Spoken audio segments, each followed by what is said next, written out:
जय हिंद दोस्तों, welcome to धोरी जी क्लासेस। आज का हमारा टॉपिक है घातांक। आज घातांक के बारे में हम पूरा बारीक से जानेंगे। घातांक के अभी तक आपने 6 नियम पढ़े होंगे, उस 6 नियम का विस्तार से अध्ययन करेंगे और 6 नियम के अलावा और भी कुछ नियम है उसको देखेंगे। अगर घातांक में अगर माइनस आ जाता है, घातांक में माइनस में रहता है तो उसको कैसे हल किया जाता है एकदम बारीक से सीखेंगे, ताकि आप कोई भी प्रश्न को आसानी से आप बना सको। हाँ, अगर आप हमारे वीडियो में नए हैं तो प्लीज चैनल को सब्सक्राइब कर दीजिए।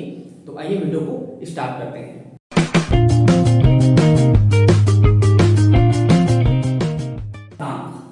घातांक की परिभाषा पहले देख लेते हैं। घातांक किसी संख्या का जितनी बार गुणा किया जाता है कोई उस संख्या का घात कहलाता है। कोई भी संख्या हो और उसी संख्या का चाहे जितना बार गुणा किया जाए और जितना बार गुणा करेंगे कोई उसका घात कहलाता है। उदाहरण में जैसे समझेंगे, यहाँ पे देखना, उदाहरण में मान लो ये 2 गुणित 2 है, मतलब 2 का कितना बार गुणा हुआ है, 2 ही बार गुणा हुआ है। तो इसको जब घात के रूप में हम लोग लिखेंगे तो ये 2 में 2 ही घात होगा। घात को इस संख्या के ऊपर में लगाते हैं। एक और उदाहरण देख लेते हैं, जैसे ये 4 गुणित 4 गुणित 4 गुणित 4 है, तो ये 1 2 3 4 4 का यहाँ पे 4 बार गुणा हुआ है। तो इसको जब घात के रूप में लिखेंगे तो ये 4 में 4 की घात हो सकता है। इसको उल्टा अगर देख लें, मान लो अगर घात पहले से लगा हो, ये 5 में है, 5 में ये 3 की घात लगा हुआ है, इसका मतलब 5 का 3 बार गुणा हुआ है। याद रखना, 3 से नहीं, 3 बार है। ठीक है, ये लोग क्या करते हैं, 5 में 3 की घात है तो 5 गुणित 3 कर देते हैं, वैसे नहीं करना है। तो ये यहाँ पे ये हो जाएगा 5 गुणित 5 गुणित 5 होगा। ठीक है, मतलब 5 का 3 बार गुणा हुआ है। तो ये होता है घातांक। ठीक है, अब घातांक के नियम को एकदम देख लेते हैं। मुख्य इसके 6 नियम हैं, लेकिन इसके अलावा कुछ और नियम हैं, जैसे मैंने शुरू में बताया। तो उसको एकदम बारीक से देखेंगे, एक एक उदाहरण से देखेंगे। ध्यान से देखना वीडियो लास्ट तक। अगर ये नियम अगर पूरा समझ लें तो कोई भी प्रश्न को आप आसानी से हल कर सकते हैं। तो आइए पहला नियम से स्टार्ट करते हैं। यहाँ पे लिख लेते हैं घातांक के नियम। ठीक है, घातांक के नियम में पहला नियम लिखते हैं। पहला, कोई राशि है या कोई संख्या है, यह है a में m की घात लगा हुआ है और इसका गुणा है, फिर वही राशि है, इसमें n की घात लगा हुआ है। ठीक है, यह सूत्र है, नियम है पहला। तो इसका बराबर हो जाएगा, अगर राशि एक समान है और उसमें घात अलग अलग लगा हुआ है, या एक समान लगा है तो भी ठीक है, तो ये जो है घात जो है आपस में जुड़ जाता है। ठीक है, ये समझ में आया। मान लो कोई एक समान राशि है और उसमें घात अलग अलग लगा हुआ है, तो घात आपस में क्या हुआ, जुड़ जाएगा। उदाहरण देख लेते हैं इसका, इस नियम का उदाहरण देखेंगे। मान लो यहाँ पे 5 में 2 की घात है। ठीक है, यहाँ पे गुणा का चिन्ह है तो गुणा करेंगे, और फिर 5 में यहाँ पे 3 की घात है। ठीक है, कितने की घात है, 3 की घात है।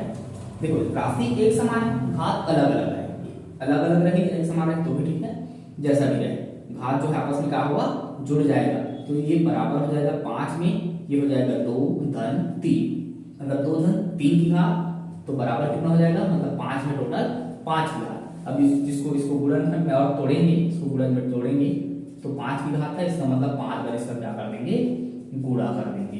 1 2 3 4 और ये 5 हो गया। ठीक है, तो ये है पहला नियम, समझ में आया। दूसरा नियम देख लेते हैं। पहला नियम गुणा वाला था, ये दूसरा नियम भागी। मान लो ये राशि है, इसमें एक घात लगा हुआ है, अब ये हो गया भागी। ठीक है, अब ये हो गया भागी और इसमें n की घात लगा हुआ है। ठीक है, तो इसका बराबर हो जाएगा a में m माइनस n की घात।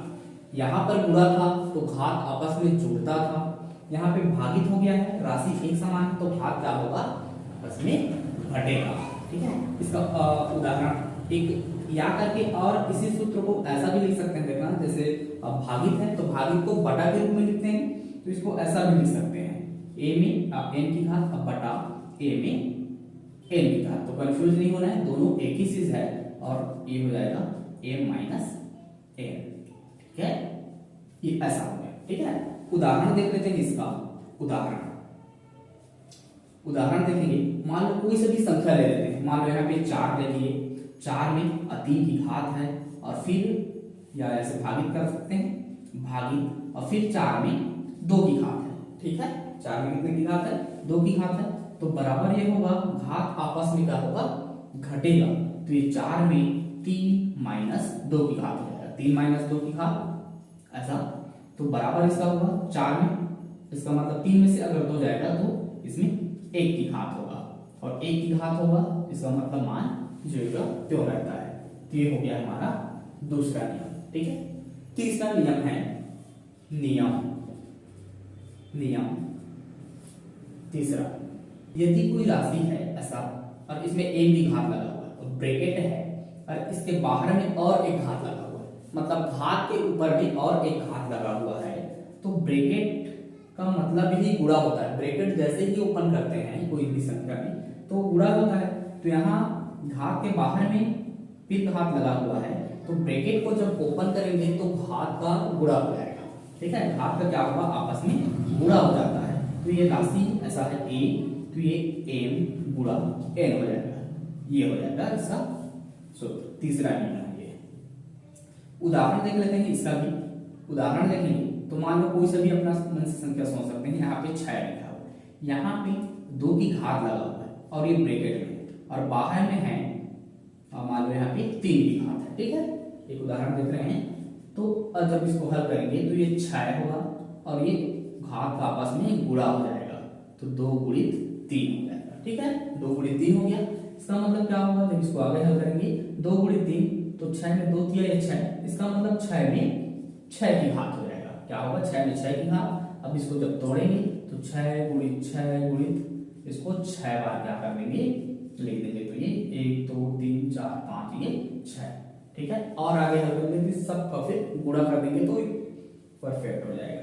ठीक है, तो ये हो गया हमारा तीसरा नियम उदाहरण से। अब देखेंगे चौथा नियम को देख लेते हैं, इसको मिटा देते हैं।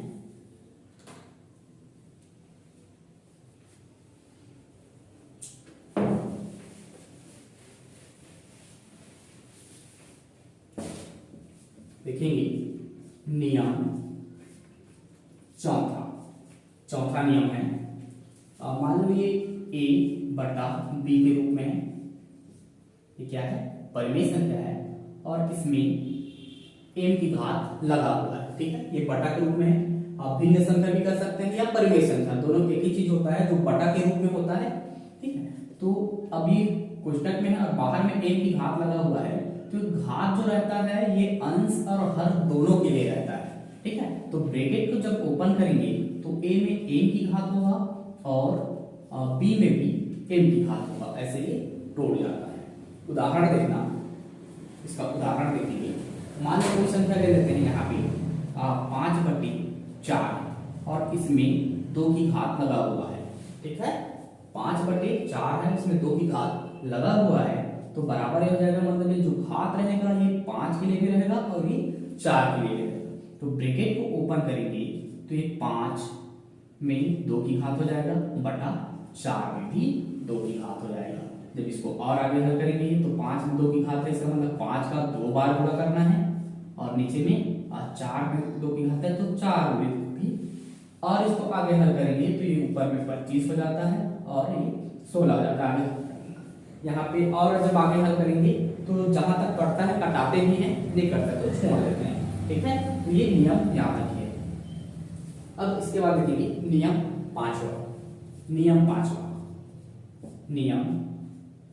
पांचवा नंबर का नियम है a गुणित b। ठीक है, ये राशि ऐसा लगा हुआ है, अभी बटा वाले में था, मतलब भागित वाले में था, वैसे ये गुणा वाले में, और इसमें m की घात लगा हुआ है। तो ये भी ठीक वैसे ही होगा, ये जो घात रहेगा ये इसके लिए भी होगा और इसके लिए भी होगा, चाहे भागित में रहे यानी बटा के रूप में या फिर गुणा रूप में, तो बराबर ही हो जाएगा। a में भी m की घात होगा और गुणा b में भी m की घात होगा। ठीक है, इसका उदाहरण देख लेते हैं, इस नियम नंबर 5वां का। तो ये होगा, कोई संख्या ले लेते हैं, कोई दो संख्या ले लेते हैं। मान लो यहाँ पे 3 है, 3 गुणित 4 है। ठीक है, और इसमें घात लगा हुआ है 2 का, समझ में आ रहा है? घात लगा हुआ है 2 का और संख्या जो है अलग अलग है, तो ये जो घात रहेगा वो 3 के लिए भी होगा, 4 के लिए भी होगा। तो 3 में भी 2 की घात होगा, इसका गुणा करेंगे, और 4 में भी 2 की घात हो जाएगा। ठीक है, इसको आगे हल करेंगे तो 3 में 2 की घात मतलब 3 गुणित 3, यहाँ गुणा है तो गुणा ही करेंगे, 4 में 2 की घात है तो 4 गुणित 4। ठीक है, इसको आगे और हल कर सकते हैं, तो ये 3 दिया 9, फिर ये 4 × 16, ऐसे इसको आगे और हल कर देंगे। ठीक है, अब देखेंगे नियम छठवां नंबर का नियम है, नियम छठवां नियम है, एक राशि है अगर उसमें 0 की घात आ जाता है तो क्या करते हैं। ठीक है, कमेंट करके आपको बताना, कोई भी संख्या में अगर 0 की घात हो तो क्या होगा, कमेंट कर दीजिए, फिर यहाँ पे बता रहे हैं। किसी भी संख्या में अगर 1 की घात हो तो क्या होता है, इसको भी बताया, जैसे ऊपर में इसके पहले वाले नियम में आया था, अगर 1 की घात होता तो मान में कोई परिवर्तन नहीं होता। मान लो 4 में, मान लो यहाँ पे है 4 में अगर 1 की घात है तो बताया था कि 4 ही हो गया। ठीक है ना, और वैसे ही अगर कोई संख्या में अगर 0 की घात हो तो क्या होगा, तो यहाँ नियम ये है अगर 0 की घात हो तो कोई संयोग मान 1 हो जाता है। ठीक है, क्या है ये नियम ये है, अगर कोई सभी राशि में अगर 0 की घात हो तो मान जो है 1 हो जाता है। उदाहरण देख लेना, उदाहरण में देखेंगे, मान लो यहाँ पे 32 लिखा हुआ है और इसमें 0 की घात लग गया है, 0 की घात लग जाए तो इसका मान 1 हो जाता है। ठीक है, सोचते समझने की बात नहीं, कोई सभी संख्या रहे, मान लो यहाँ पे कोई x है, x में 0 की घात है तो भी 1 हो जाएगा। ठीक है, x में अगर 0 की घात हो तो 1 हो जाएगा। कोई सभी संख्या रहे, चाहे राशि रहे या व्यंजक रहे, अगर उसमें 0 की घात है तो उसका मान 1 हो जाता है। ठीक है, अगर आप में भी 0 की घात लग जाए तो आपका मान भी 1 हो जाएगा। ठीक है, अब यह हो गया 6 नियम। अब इसके अलावा और नियम है उसको देखेंगे, नियम 7वां करके देखेंगे। अगर घात जो है अगर माइनस में आ जाता है तो क्या करते हैं, पहले परिमेय व्यंजक के रूप में देख लेते हैं, मान लो ये p/q के रूप में देख लेते हैं, और इसमें घात जो है -m है। ठीक है, याद रखना कभी भी किसी संख्या में अगर घात जो है ऋणात्मक होता है तो हल नहीं होता, सबसे पहले घात को धनात्मक बनाना पड़ता है। तो धनात्मक बनाने के लिए क्या करते हैं, देखना यहाँ पे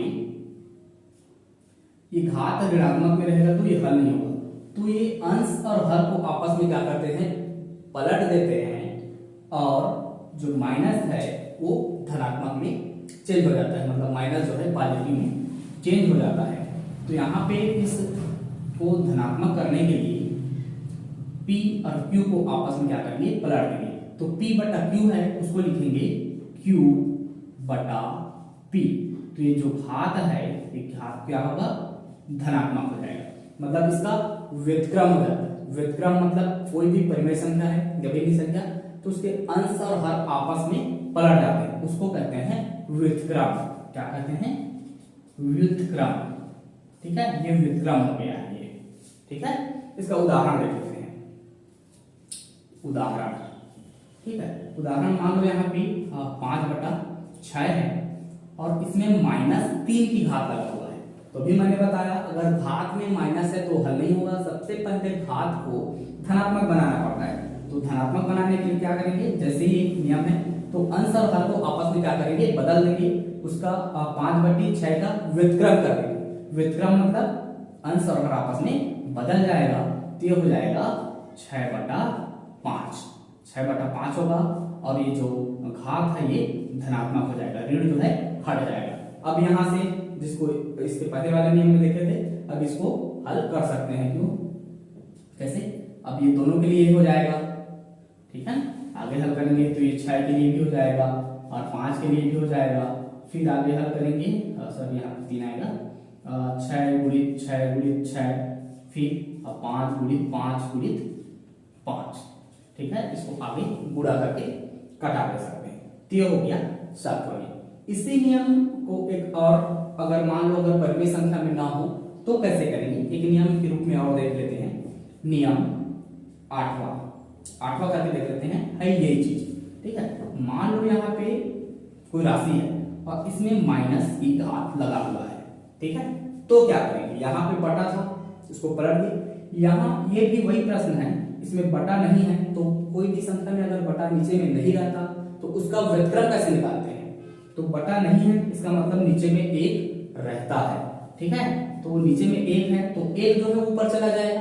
ठीक है, एक जो है ऊपर चला जाएगा तो ये हो जाएगा 1/p। ठीक है, 1/p। और जो ये p में लगा हुआ है तो ये यहाँ पे लग जाएगा और ऋणात्मक चिन्ह हट जाएगा। ठीक है, यहाँ पे हुआ है इसका व्युत्क्रम, ये नियम है, नियम 8वां। इसका उदाहरण देखो, उदाहरण मान लो यहाँ पे 6 दिया हुआ है और इसमें -2 की घात लगा हुआ है। ठीक है, तो मैंने बताया कि अगर घात जो है ऋणात्मक रहता है तो वो हल नहीं होता, इसको धनात्मक करना पड़ेगा। तो धनात्मक करने के लिए क्या करेंगे, इसका व्युत्क्रम निकालेंगे। तो 6 का व्युत्क्रम कितना होगा, 1/6 होगा। ठीक है, क्योंकि बटे के नीचे कुछ भी नहीं है, इसका मतलब एक रहता है, तो एक ऊपर चला जाएगा, 6 नीचे आ जाएगा। तो ये हो जाएगा 1/6। अब 6 में हो जाएगा 2 की घात, ऋणात्मक जो है हट गया। अब ये 1/6 में 2 की घात है तो 6 का 2 बार गुणा हो जाएगा। और इसका जब और आगे हल करेंगे तो 1/6 ऐसा हो जाता है। ठीक है, समझ में आया, ये हो गया 8वां नियम। एक नियम और है, देख लेते हैं थोड़ा सा नियम, इसको 9वां नंबर मान लेते हैं।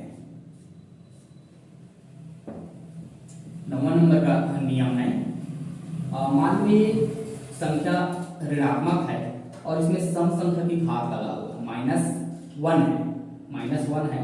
और यहाँ पे सम संख्या की घात। सम संख्या मतलब जो 2 से विभाजित हो जाता है, जैसे 2, 4, 6, 8, 10, ये होता है सम संख्या, पता ही होगा।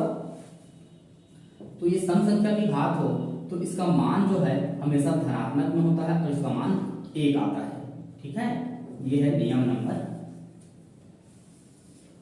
ये हो गया। ठीक है, अब इसका उदाहरण देखेंगे। उदाहरण मान लो -1 है और इसमें 20 की घात लगा हुआ है, तो 20 बार -1 का ऐसे -1 गुणा -1 गुणा -1 ऐसे करते जाएंगे तो पता चलेगा। लेकिन ऐसे नहीं करना है, इस नियम से क्या करना है, अगर घात जो है क्या है, धनात्मक सम संख्या के विषय में सम है, तो सम जो है रहेगा, सम रहेगा तो इसका मान ऑटोमेटिक 1 हो जाएगा, इसको हल करने की जरूरत नहीं है। ठीक वैसे ही है नियम 10वां नंबर का जो है, ये -1 है और इसमें विषम आता है। ठीक है, विषम संख्या मतलब होता है जो कि 2 से विभाजित नहीं होता, जैसे 1, 3, 5, 7, 9 ऐसा इस टाइप का। ठीक है, तो ये होगा, इसका मान हमेशा ऋणात्मक में आता है। ये है 10वां नियम, ये कहता है। इसका उदाहरण देखेंगे, 10वां नियम का उदाहरण देखेंगे। अगर संख्या जो है विषम है, इसका मतलब क्या, -1 है और इसमें 19 की घात लगा हुआ है, मतलब -1 का गुणा 19 बार करना है और फिर हल करना है। तो उतना लंबा ना करते हुए नियम से क्या होगा, सिर्फ ये देखना है कि ये सम है कि विषम है। अगर विषम है तो इसका मान जो है हमेशा माइनस में आता है। ठीक है, हमेशा ये माइनस में आता है। इस तरह से आज हमने घातांक के सभी नियमों को उदाहरण सहित देखा है, सीखा है। अगर ये वीडियो आपको समझ में आया हो तो प्लीज चैनल को सब्सक्राइब कर देना और कमेंट करके जरूर बताना और अपने दोस्तों में शेयर जरूर करना, ये जानकारी उन तक भी पहुंच सके। इसी तरह से इसके प्रश्नोत्तर वाला भी वीडियो जल्द ही बनाएंगे। तो मिलते हैं नेक्स्ट वीडियो में। जय हिंद।